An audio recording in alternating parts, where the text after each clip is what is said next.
Hello everyone, welcome back to our channel. So in this video, I am going to cover section A of sample question paper that is from class 10 science. So let's start with section A, and in this video I am going to cover only section A, which constitutes of 1 marker questions.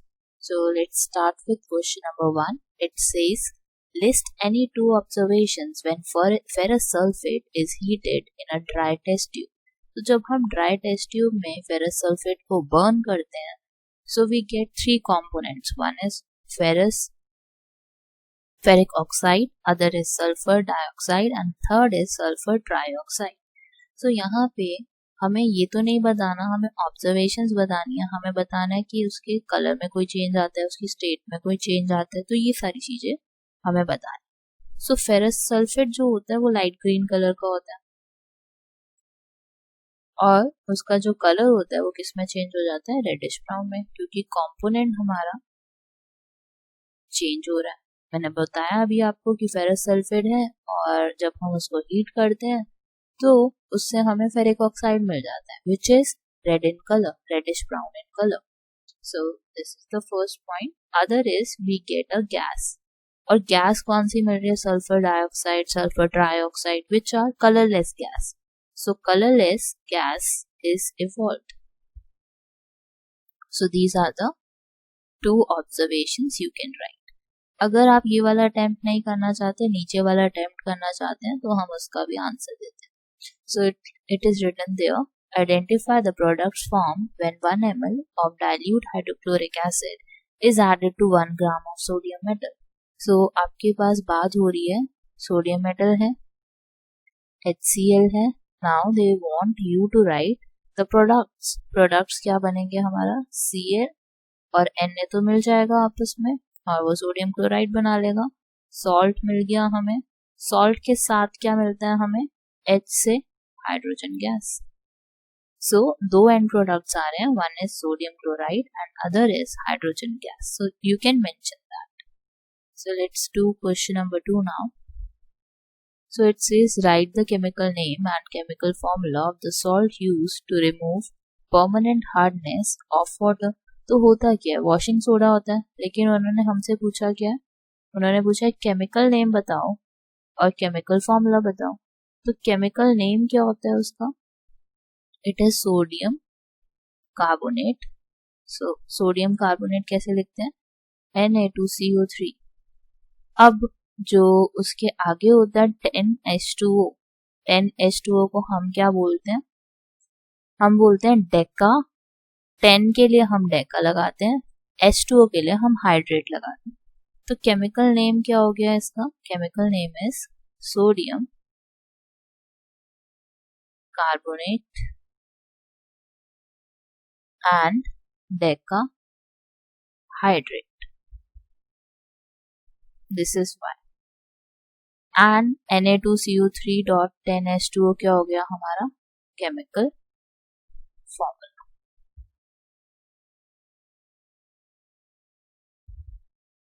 So this is the answer for question number 2. Let's do question number 3. It says which of the following is not observed in a homologous series, give reason for your answer. So A is change in chemical properties, B is difference in CH2 and 14U molecular mass, gradation in physical properties, then we have same functional group. तो homologous series में functional group same होता है, physical properties same होती है, difference in CH2 हमारा same रहता है, CH2 ही रहता है, और 14U हमारा molecular mass रहता है in consecutive series. So change in chemical properties is the right option here, क्योंकि हमें ये देखने को नहीं मिलता, chemical properties उनकी सेम रहती हैं. So A answer is the right option here. क्योंकि देखो यार, chemical properties चेंज हो ही नहीं सकती. क्यों नहीं चेंज हो सकती, क्योंकि सारे जो फंक्शनल ग्रुप होंगे वो सेम ही होंगे एक सीरीज में. तो जैसे अगर हम एक सीरीज ले रहे हैं तो हम एल्केन की बात करेंगे, एल्कीन की बात करेंगे, अल्कोहल की बात करेंगे, तो उनके जो फंक्शनल ग्रुप अगर सेम होंगे तो इसका मतलब उनकी केमिकल प्रॉपर्टीज भी सेम है। सो हमें ये देखने को वहां पे नहीं मिलता, वो हमेशा हमारी सेम ही रहती है chemical properties. Let's do question number 4 now. It says why does the sun appear white at noon? क्योंकि उस टाइम पे लाइट जो होती है वो लीस्ट स्कैटर्ड होती है, सो इस वजह से हमें सन थोड़ा थोड़ा व्हाइटिश नजर आता है। So you can right the answer, you can write that the light is least scattered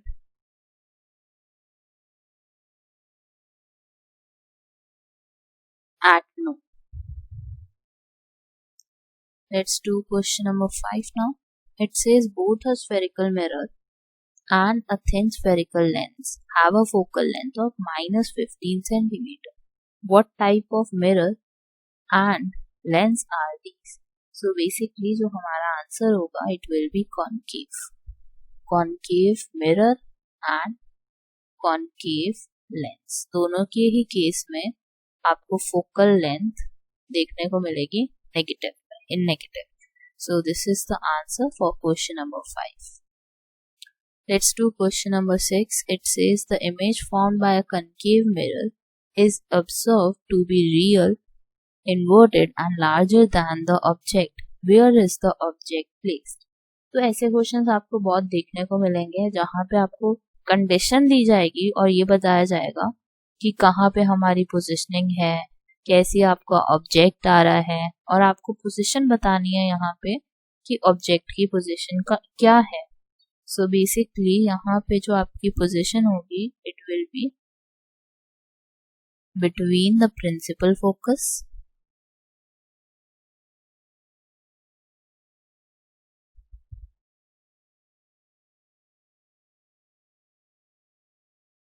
and centre of curvature. तो आप बना के भी देख सकते हो इसको, और आपको बस ये चीज पता होनी चाहिए कि कनकेव मिरर में लार्जर देन ऑब्जेक्ट कहाँ बनती है, तो आपको उससे याद रहेगा कि ऑब्जेक्ट की प्लेसिंग कहाँ पे थी। So it is between principal focus and centre of curvature. And if you want to skip this part you can do B part, जहाँ पे उन्होंने हमसे पूछा name the part of a lens through which a ray of light passes without suffering any deviation. So बहुत simple सा answer है।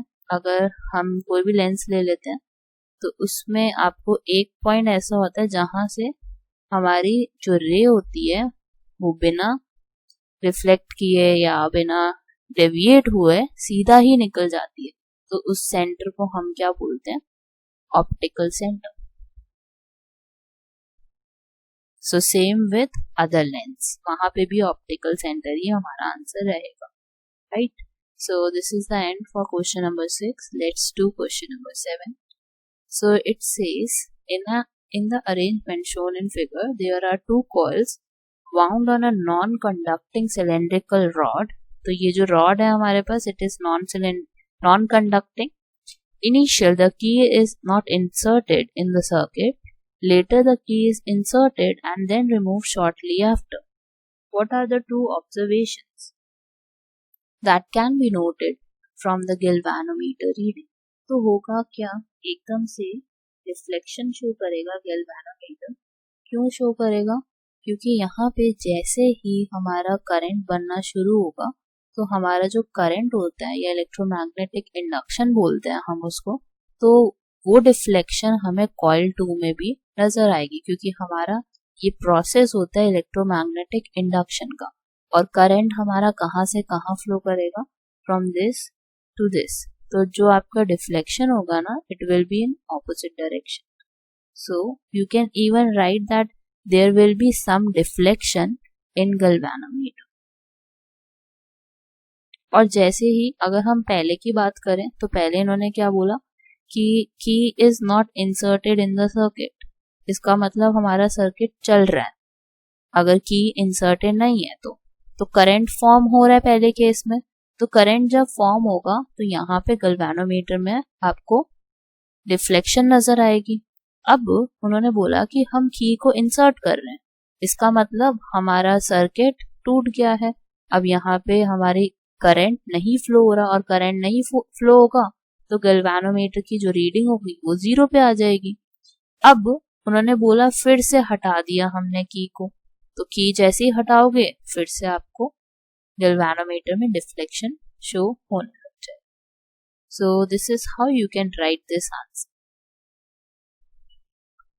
Let's do question number 8. So it says, draw the magnetic field lines around a straight current carrying conductor. So straight field line में हमारी concentric circles बनते हैं. तो आपने क्या करना है, you have to show a straight carrying conductor और उसके आसपास आपने शो करनी है concentric circles. अगर आप I की डायरेक्शन ऊपर की तरफ बना रहे हो तो जो आपकी मोशन होगा यहाँ राइट हैंड थंब रूल के according.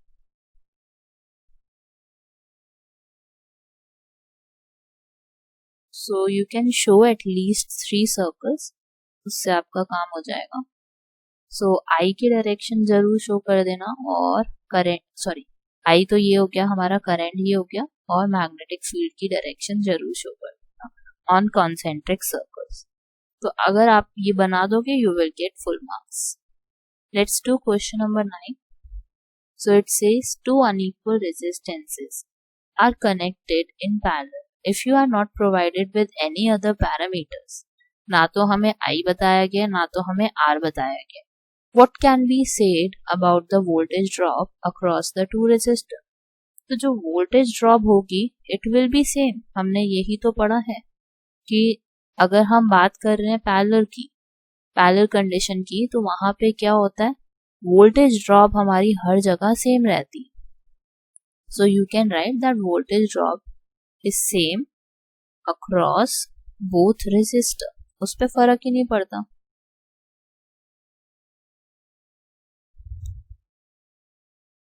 So this is the answer for question number 9. Let's do OR part of this. So it says some work is done to move a charge Q from infinity to a point A in space. The potential of the point A is given as V. What is the work done to move this charge from infinity in terms of Q and V? तो work done हमारा क्या होता है? It is Q dot V.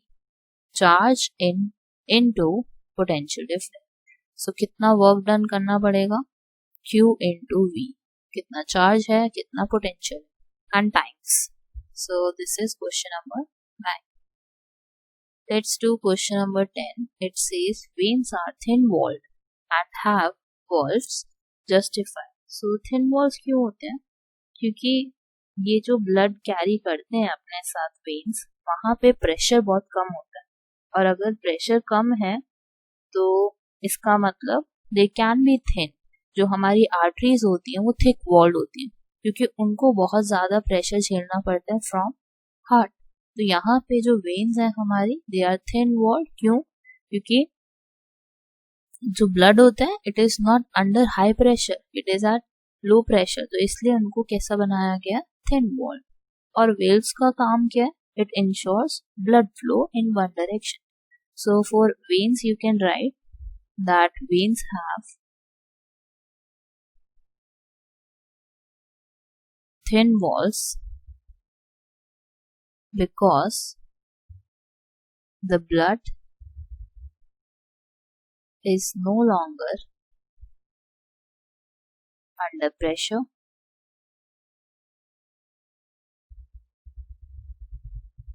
and they have valves to ensure blood to flow in one direction. Right? So this is the answer and this must be the answer to justify this line. Let's do question number 11. So it says, how is the wall of small intestine adapted for performing the function of absorption of food. So उन्होंने हमसे ये पूछा कि small intestine में ऐसा क्या है कि हमारा एब्जॉर्प्शन बहुत अच्छे से होता है. सो हमें पता है ना इनर लाइनिंग पे आपको स्मॉल इंटेस्टाइन पे क्या मिलता है? विलाई मिलता है. और विलाई का स्ट्रक्चर कैसा है कि वो ज्यादा से ज्यादा चीजों को अपनी तरफ या अपने अंदर एब्जॉर्ब कर ले, और अपने अंदर अगर एब्जॉर्ब कर पाएगा तो उसका सरफेस एरिया अच्छा है। इसका मतलब देखो, आप खुद ही देखो कितना अच्छा स्ट्रक्चर है कि हमारा सारा का सारा खाना हर जगह से एब्जॉर्ब हो सकता है। So you can right the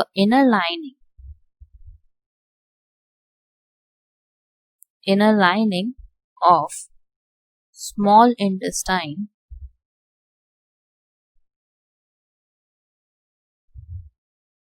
has numerous finger-like projection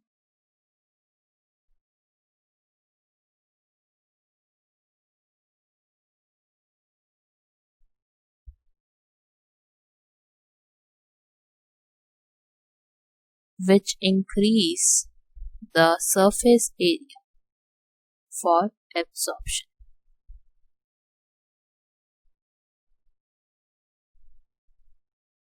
So this is the answer for first part. अगर आप ये वाला नहीं अटेम्प्ट करना चाहते, you can attempt the lower one. उसमें हमें पूछा है out of a goat and tiger which one will have a longer small intestine, justify your answer. So goat की बात हो रही है और यहाँ पे टाइगर की बात हो रही है। एक हर्बीवोर है, एक आपका कार्निवोर है। सो गोट जो होते हैं दे आर हर्बीवोर्स और उनको क्या चाहिए, ग्रास चाहिए। सो बेसिकली यहाँ पे जो आंसर है वो ये है कि गोट्स के पास ज्यादा बड़ी स्मॉल इंटेस्टाइन होती है, क्योंकि उनको ज्यादा सेल्यूलोज को डाइजेस्ट करना होता है। अगर आपको पता हो, गोट्स डिपेंड करती हैं किस पे, ग्रास पे, and grass has large amount of cellulose, और अगर सेल्यूलोज है उनके पास तो इसका मतलब उसको डाइजेस्ट करना बहुत मुश्किल है। सो देयरफॉर रिमेम्बर कि जो गोट होती है, इस पे मत जाना कि आपका टाइगर एक बड़ा एनिमल है, कार्निवोर है, तो उसका नाम लिख दो, ऐसा मत करना। थोड़ा सा दिमाग लगाना। यहाँ पे आपका क्या आएगा आंसर, गोट आएगा। क्यों आएगा, क्योंकि गोट किस पे डिपेंडेंट है, ग्रास पे, और ग्रास में क्या मिलता है हमें, cellulose, which is very difficult to digest. तो इसलिए goat is the right answer for second part. Let's do question number 12 now. So it says, explain how ozone, being a deadly poison, can still perform an essential function for our environment. Ozone एक तो हम उसको deadly poison भी बोलते हैं, poisonous compound भी बोलते हैं, और ये भी बोलते हैं कि हमारे लिए इसेंशियल भी है। तो कैसे इसेंशियल है, बेसिकली जो हमारी ओजोन लेयर होती है, it protects us from harmful UV rays.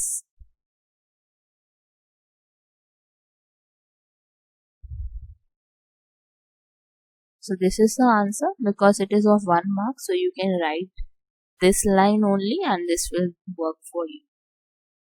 B part is give reason why a food chain cannot have more than 4 trophic levels. अब उन्होंने हमसे पूछा है कि 4 trophic levels से ज़्यादा क्यों नहीं होने चाहिए। तो बेसिकली हमें पता है कि हमारे पास 10% लॉ होता है कि हमारी 10% एनर्जी ट्रांसफर होती जाती है। पहला आपको मिलता है प्रोड्यूसर, सेकेंड आपको मिलेगा प्राइमरी कंज्यूमर, थर्ड आपको मिलेगा सेकेंडरी कंज्यूमर, देन आपको मिलेगा टर्शरी कंज्यूमर।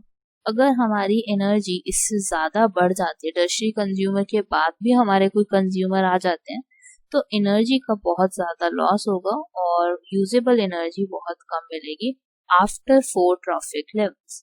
तो बेसिकली यहाँ पे 4 से ज़्यादा क्यों नहीं होने चाहिए, because there is a loss of energy at each step. So therefore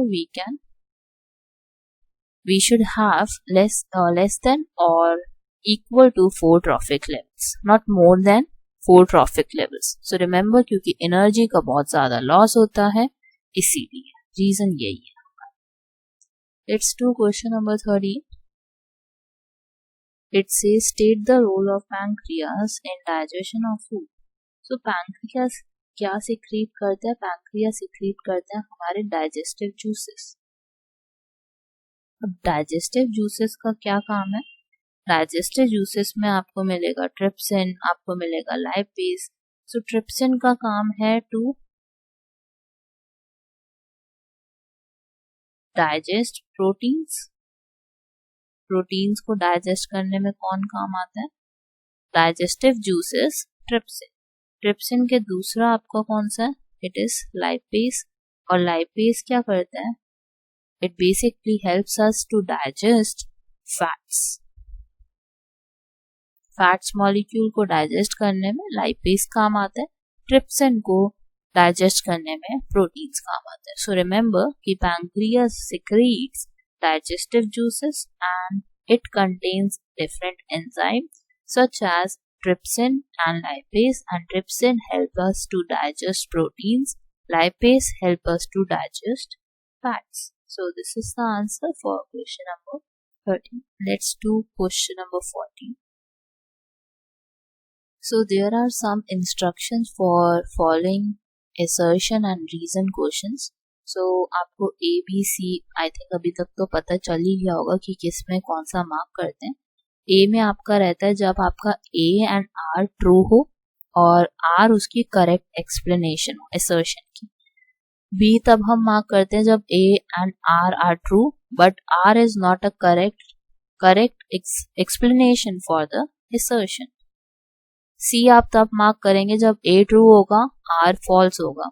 D आप तब मार्क करेंगे ए जब फॉल्स होगा, आर जब आपका ट्रू होगा। सो लेट्स सी कैसे मार्क करना है हमें। सो क्वेश्चन नंबर 14 में आपको दिया हुआ है assertion after white washing the walls, a shiny white finish on walls is obtained after 2 or 3 days. Reason is calcium oxide reacts with carbon dioxide to form calcium hydrogen carbonate which gives shiny white finish. तो यहाँ पे हमें 14th का answer देना है और हमें बोला गया है, आपने देख ही लिया कि उन्होंने बोला है कि वाइट वॉशिंग के 2-3 दिन बाद हमें वाइट फिनिश मिलेगा, शाइनीनेस आएगी। और रीजन क्या दिया उन्होंने कि कैल्शियम ऑक्साइड रिएक्ट करता है कार्बन डाइऑक्साइड के साथ to form calcium hydrogen carbonate और उसकी वजह से हमारे पास शाइनी वाइट फिनिश आती है। तो रीजन तो बिल्कुल फॉल्स है, ऐसा कुछ नहीं है कि कैल्शियम ऑक्साइड हमारा कार्बन डाइऑक्साइड के साथ मिक्स होके शाइनी वाइट फिनिश देता है, ऐसा कुछ नहीं है। But assertion is true, this is very much true. So यहाँ पे कौन सा पार्ट हो जाएगा? इट विल बी सी, क्योंकि असर्शन ट्रू है और रीजन आपका false. Let's do question number 15। First part करेंगे पहले।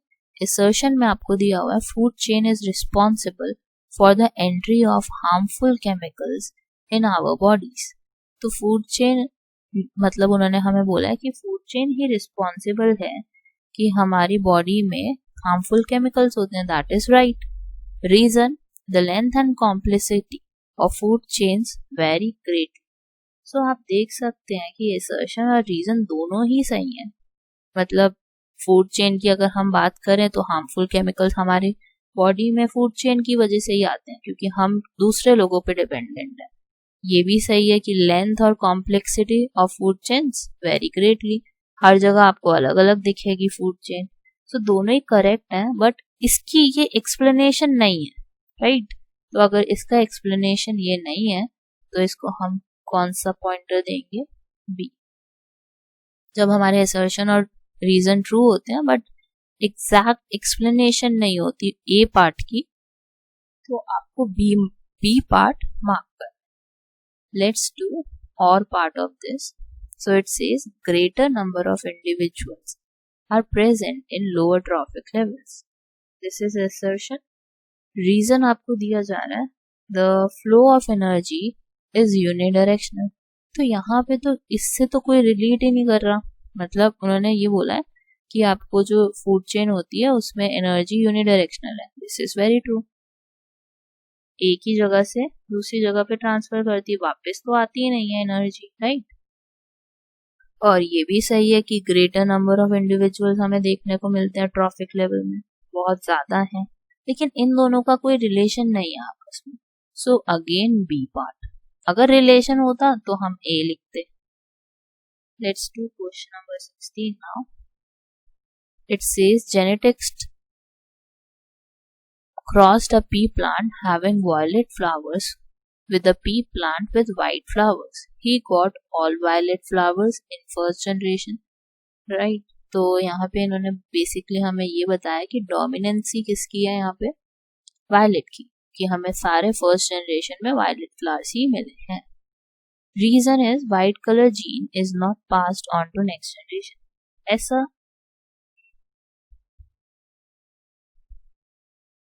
ऐसा तो बिल्कुल भी नहीं है कि वाइट कलर जीन पास ही नहीं हुए। वाइट कलर जीन पास हुए हैं बट वो डोमिनेंट नहीं बन पाए, रिसेसिव बन के रह गए। इस वजह से इस वाले पार्ट में आपका जो आंसर आएगा वो सी आएगा, क्योंकि this is true and this is false, तो C part. Let's do question number 17 now. जो 17 से लेकर 20 तक क्वेश्चन है उनके अंदर सबके अंदर 5 सब पार्ट्स दिखेंगे, केस स्टडी वाले क्वेश्चन हैं आपके। यहाँ पे 5 सब पार्ट्स होंगे एक क्वेश्चन के। उसमें से आपको कोई 4 सब पार्ट्स करने हैं, आपकी मर्जी है। मैं आपको सारे बताऊंगी, लेकिन ये ध्यान रखना कि पेपर में क्वेश्चन नंबर 17 से लेकर 20 तक जो भी आपके क्वेश्चन होंगे उसमें आपको 5 में से 4 पार्ट करना, राइट। 17 रीड करते हैं। तो यहाँ पे हमें दिया हुआ है, all living cells require energy for various activities. This energy is available by the breakdown of simple carbohydrates, either using oxygen or without using oxygen. Basically ये किसकी बात कर रहे हैं, रेस्पिरेशन की बात कर रहे हैं। फर्स्ट पार्ट में उन्होंने हमसे पूछा है, energy in the case of higher plants and animals is obtained by breathing. Breathing तो नहीं होती, tissue respiration, organ respiration, digestion of food. Digestion of food is very irrelevant. तो एनर्जी कैसे मिलती है, बाय टिश्यू रेस्पिरेशन। जो higher plants होते हैं, हायर एनिमल्स होते हैं, they respire through tissue. Tissue respiration is the right option for the first part.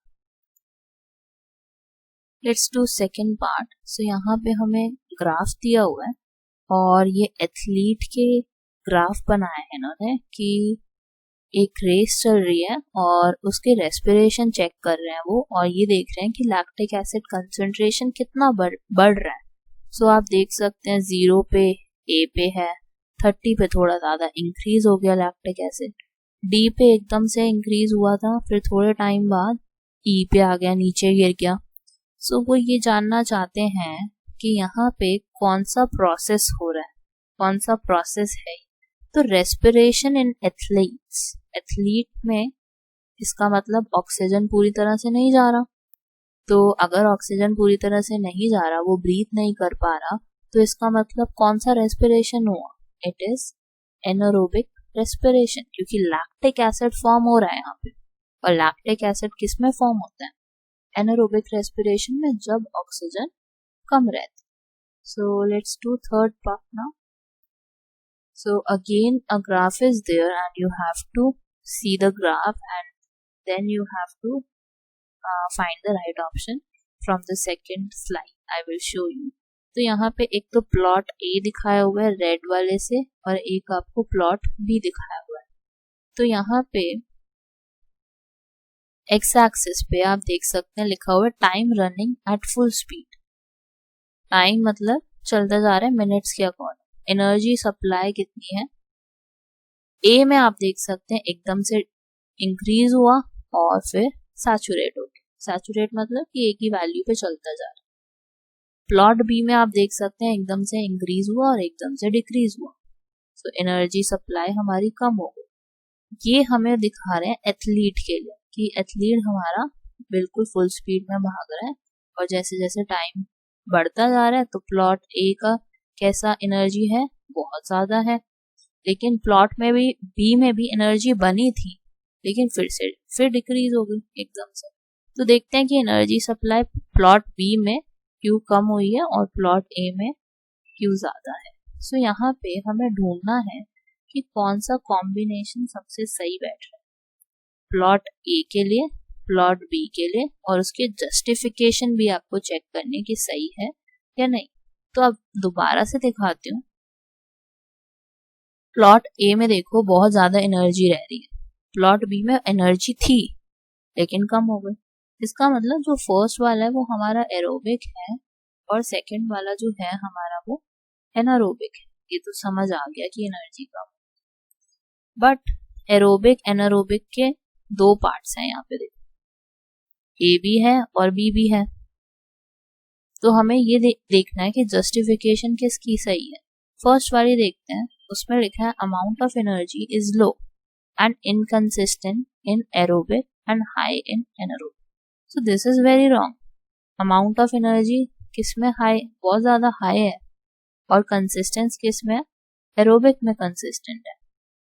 Anaerobic में तो एकदम से क्या हुआ था, ऊपर गई और फिर एकदम से नीचे आई, और एरोबिक में क्या हुआ, ऊपर जाती जा रही है और फिर सैचुरेट हुई है। तो एनर्जी तो मेंटेन रही है, कंसिस्टेंट है। सो इसलिए जो हमारा राइट ऑप्शन है वो बी है। सो ऐसे क्वेश्चन भी आ सकते हैं आपको, जहाँ पे आपको ग्राफ को पढ़ के आंसर देना। सो बहुत ध्यान से करना है ऐसे question. Let's do fourth part. Fourth part में है the characteristics processes observed in anaerobic respiration. मतलब एनारोबिक रेस्पिरेशन में हमें क्या क्या मिलता है। सबसे पहले मैं ऐसे ही बता देती हूँ, कार्बन डाइऑक्साइड होती है एंड प्रोडक्ट, एनर्जी मिलती है हमें एनारोबिक रेस्पिरेशन से, then we get lactic acid. ये तीनों चीजें मिलके हमारा क्या बनाते हैं, एनारोबिक रेस्पिरेशन। सेकंड भी है, थर्ड भी है, फोर्थ भी है। Right option is C part. C part हमें मिलेगा from anaerobic respiration. Let's do fifth part. It says study the table below and select the row that has the incorrect information. Incorrect information हमें निकाल के बताना है इसमें से कि किसमें हमें incorrect लोकेशन दी हुई है और एरोबिक और एनारोबिक का पार्ट कौन सा गलत है। लोकेशन की बात करें तो एरोबिक साइटोप्लाज्म दिया हुआ है और एनारोबिक माइटोकॉन्ड्रिया दिया हुआ है, विच इज ऑपोजिट। यहाँ पे होना चाहिए था माइटोकॉन्ड्रिया, साइटोप्लाज्म होना चाहिए था एनारोबिक में। बाकी ये तो सही है, एरोबिक में आपको CO2 एंड H2O मिलता है, एनारोबिक में आपको एथेनॉल एंड CO2 मिलता है। Amount of ATP is high in aerobic, anaerobic is low. Aerobic में हमें ऑक्सीजन चाहिए, एनारोबिक में हमें ऑक्सीजन नहीं चाहिए। ए पार्ट इज रॉन्ग। लोकेशन जो है वो हमें गलत दी हुई है इस केस में। This is done. Question number 17 is done. Let's move on to question number 18। यहाँ पे ना 18th क्वेश्चन में हमें बोला जा रहा है अबाउट मेटालिक कैरेक्टर के बारे में बता रहे हैं कि जब हम ग्रुप में देखते हैं तो metallic character down the group हमारा इंक्रीज होता रहता है, मेटालिक कैरेक्टर बहुत ज्यादा। तो ग्रुप में जब आप देखोगे तो मेटालिक कैरेक्टर इंक्रीज होगा, लेकिन जब आप जाओगे फ्रॉम लेफ्ट टू राइट, और इसको हम क्या बोलते हैं, पीरियड, तो पीरियड में जब आप जाओगे, अक्रॉस जाओगे, तो आपका जो मेटालिक कैरेक्टर होता है वो डिक्रीज करता है। तो ये बताया है इन्होंने इसमें। देखते हैं कि इसके अकॉर्डिंग हमें क्या क्वेश्चंस करने हैं। तो ये भी इंफॉर्मेशन दी हुई है, नॉन मेटालिक कैरेक्टर के बारे में भी बताया हुआ है। आप इसको रीड कर सकते हैं एक बार। I will go directly to the first part, क्योंकि हमें इसके बेसिस पे भी आंसर देने हैं। यहाँ पे आप देख सकते हो हमें कुछ इन्होंने ग्राफ बना के दिखाया हुआ है, lithium, sodium, potassium, rubidium, caesium. ये सारे हमारे कौन है, मेटल्स हैं।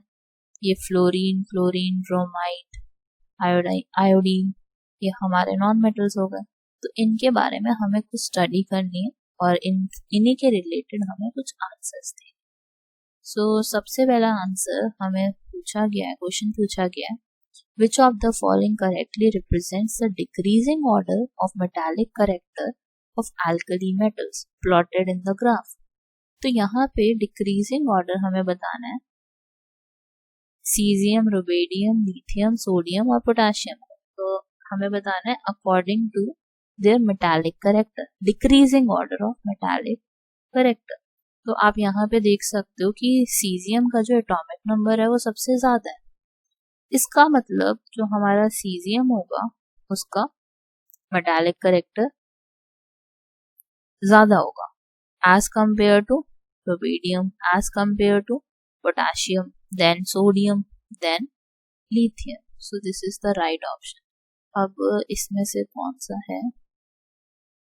It is C. C part is the right option. तो आपने बस यहाँ पे देखना था कि किसका एटॉमिक नंबर ज्यादा है, उसके अकॉर्डिंग हमें पता चल गया कि उसका मेटालिक कैरेक्टर भी ज्यादा होगा। So let's do second part. यहाँ पे हमें हाइड्रोजन से रिलेटेड कुछ क्वेश्चन पूछा गया है। सो उन्होंने बोला जो हाइड्रोजन होता है हमारा उसको कहाँ प्लेस किया जाता है? मेटल्स में प्लेस किया जाता है।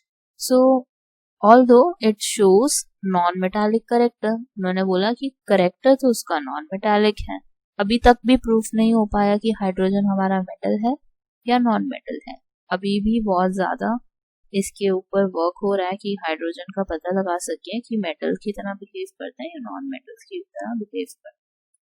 सो अभी के लिए अगर मैं आपको बताऊं तो हाइड्रोजन का ये माना जाता है कि हाइड्रोजन का एटॉमिक नंबर 1 है। सो इसको बोला जाता है कि ये अल्कली मेटल्स की तरह है क्योंकि ये पॉजिटिव आयन बना सकते हैं। क्योंकि हाइड्रोजन के पास क्या कैपेसिटी है कि वो अपना एक इलेक्ट्रॉन लूज कर सकता है। इट कैन लूज 1 इलेक्ट्रॉन, और अगर एक इलेक्ट्रॉन इसने लूज कर दिया तो ये क्या बनाएगा? H+ आयन बनाएगा, पॉजिटिव आयन फॉर्म कर सकता है। तो यहाँ पे आप देख सकते हो इसका मैच करता है B के साथ। इन्होंने क्या लिखा है? Can easily lose 1 electron like alkali metals. Alkali metals क्या करते हैं? इलेक्ट्रॉन्स लूज करते हैं और क्या फॉर्म करते हैं? Positive ion. सो याद रखना ये वाला concept. Next question is based on highest electronegativity. So highest electronegativity अगर हम बात करें तो किसकी होगी? यहाँ पे हम ग्राफ के अकॉर्डिंग भी बता सकते हैं। यहाँ पे आप देख सकते हो कि FCl, Br और I का एटॉमिक नंबर के बेस पे, एटॉमिक रेडियस के बेस पे ग्राफ बनाया हुआ है। तो यहाँ पे हाईएस्ट इलेक्ट्रोनेगेटिविटी किसकी होगी? जिसका एटॉमिक नंबर सबसे कम है। सो आपका आंसर हो गया fluorine. Let's move on to fourth part. तो फोर्थ पार्ट बोलते हैं identify the reason for the gradual change in electronegativity in halogens down the group. तो आपको ये पूछा जा रहा है कि एकदम से ग्रेजुअल चेंज क्यों आता है इलेक्ट्रोनेगेटिविटी में इन halogens.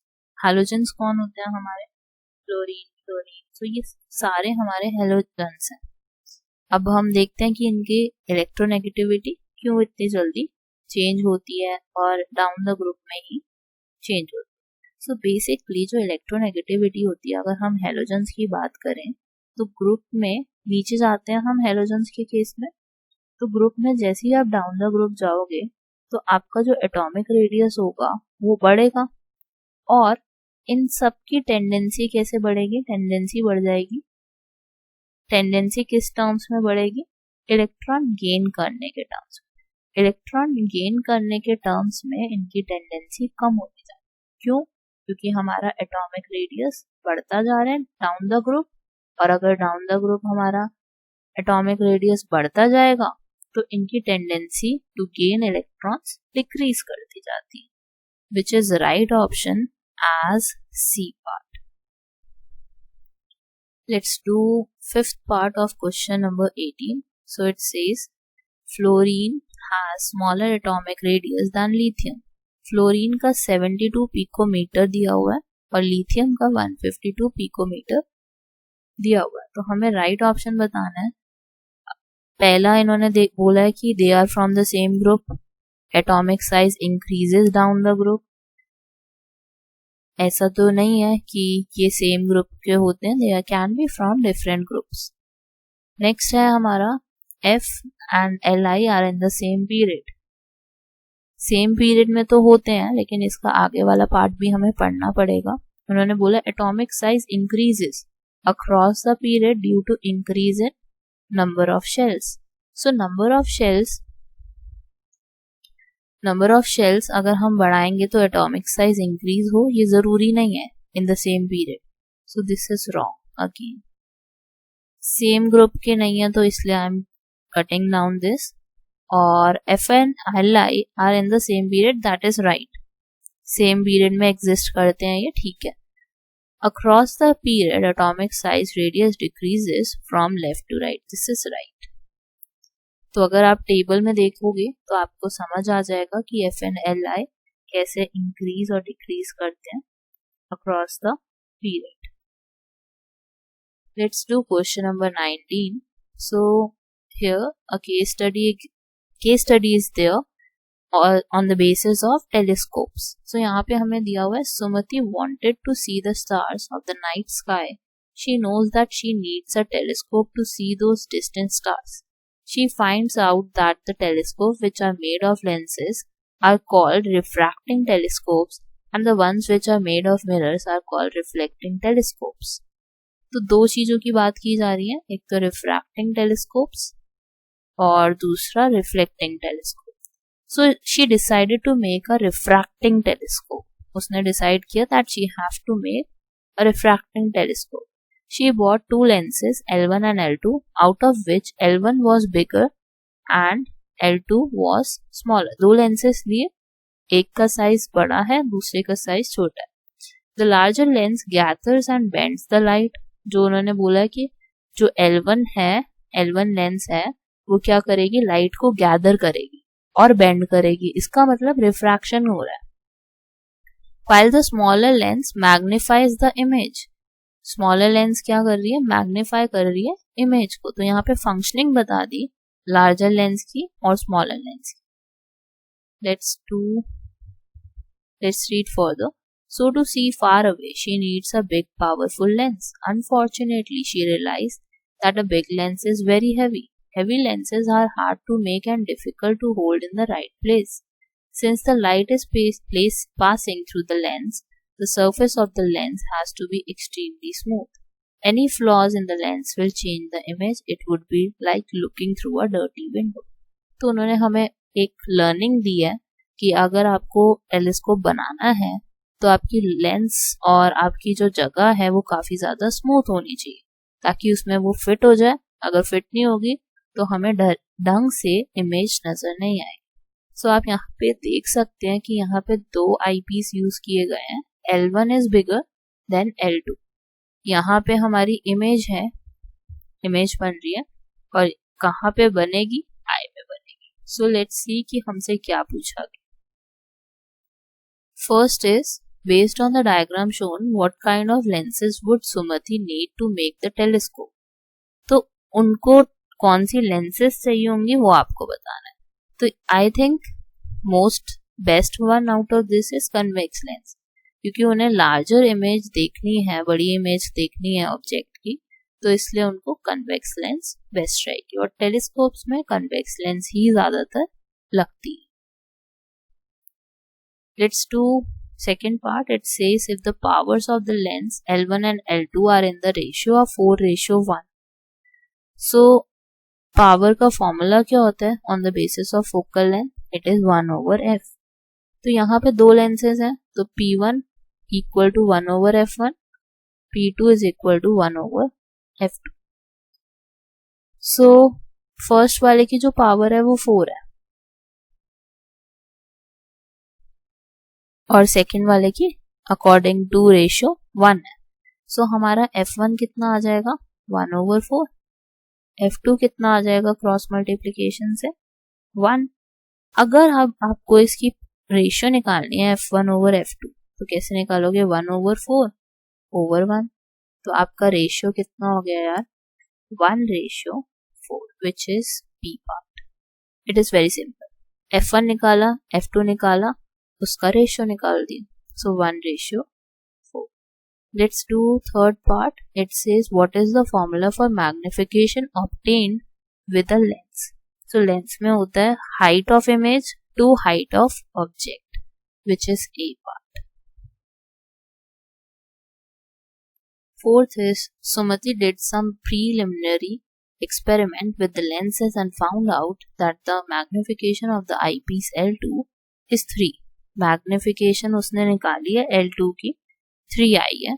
If in her experiment with L2 she found an image at 24 cm from the lens, मतलब image distance हमें दिया हुआ है which is 24 cm, magnification 3 दिया हुआ है और magnification का फॉर्मूला क्या होता है V over U. Magnification is 3, V is 24, U is unknown. तो U की वैल्यू कितनी आ जाएगी आपकी? It will be 24 over 3 which is 8 cm. So right option is C. U निकाल दिया हमने, ऑब्जेक्ट डिस्टेंस निकाल दिया, it is 8 cm. Let's do fifth part. It says Sumati bought not so thick lenses for the telescope and polished them. What advantages, if any, would she have with her choice of lenses? So उन्होंने बोला कि अगर उसने ज़्यादा thick lenses ना ली होती और polish किया होता, so what advantages, if any, would she have with her choice of lenses? तो अगर उसने ऐसा कुछ किया होता तो उसको क्या प्रॉब्लम नहीं झेलनी पड़ती? उसको एक तो अच्छी अमाउंट ऑफ लाइट आ जाती और उसका जो टेलीस्कोप होता वो ज़्यादा भारी नहीं बनता. सो राइट ऑप्शन इज सी, क्योंकि हैंडलिंग में उसको दिक्कत हो जाती, सो हैवी हो जाता. जैसे उन्होंने बताया था कि उसने काफ़ी ज़्यादा थिक लेंसेज ले लिए हैं जिसकी वजह से उसका जो हैंडलिंग प्रॉब्लम है वो भी बढ़ गया और फिटिंग प्रॉब्लम है वो भी बढ़ गया और उसको थोड़ी दिक्कत भी होगी कि लाइट वहां से पास नहीं होगी. So C option is the right option. Let's do question number 20. So यहाँ पे हमें सोलेनॉइड के बारे में पूरी इंफॉर्मेशन दी हुई है, तो मैं इसको रीड नहीं करने वाली. You can read if you want to. I will directly move on to question parts. So first is what type of energy conversion is absorbed in a linear solenoid. So solenoid में हमें जो energy change होती हुई दिखती है वो दिखती है electrical energy to magnetic energy. वहाँ पे सारा रोल यही होता है कि वहाँ पे मैग्नेट है, तो सोलेनॉइड कैसे बिहेव करता है मैग्नेट की तरह. अब जैसे ही सोलेनॉइड को इलेक्ट्रिक एनर्जी प्रोवाइड कराओगे वैसे ही वो किसमें चेंज करके दे देगा आपको, मैग्नेटिक एनर्जी. मैग्नेट बन जाता है थोड़ी देर के लिए.